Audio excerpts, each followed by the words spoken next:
আর রহমান আল্লামাল কুরআন খালাকাল ইনসান আল্লামাহুল বায়ান। সূরা রহমানের মধ্যে আল্লাহ পাক বলেন, আমি রহমান, কোরআন শিখাইছি, মানুষ বানাইছি, বর্ণনা দিয়েছি।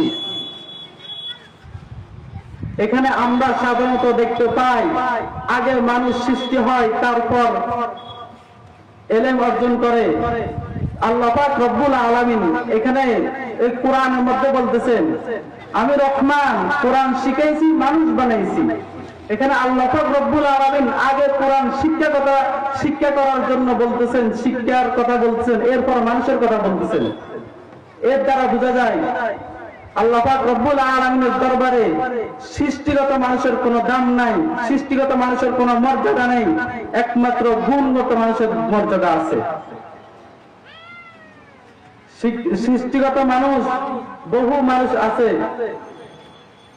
এখন আমাদের এখান থেকে বুঝতে হবে, আমাদের আগে কোরআন শিখতে হবে। প্রত্যেক মানুষের জন্য দ্বীনি ইলম অর্জন করা ফরজ। কতটুকু দ্বীনি ইলম অর্জন করতে হবে? 5 ওয়াক্ত নামাজ পড়ার জন্য কয়েকটা সূরা, যখন যা প্রয়োজন এগুলা অর্জন করতে হবে।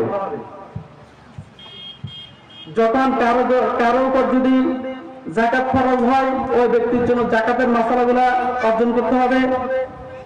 কারো উপর যদি হজ ফরজ হয়, তাহলে ওই ব্যক্তির জন্য হজের মাসালাগুলা জানতে হবে, শিখতে হবে। আমাদের প্রথম কাজ হলো কোরআন শিক্ষা করা, বিশুদ্ধভাবে কোরআন শিক্ষা করা। এরপরে জাগতিক শিক্ষা।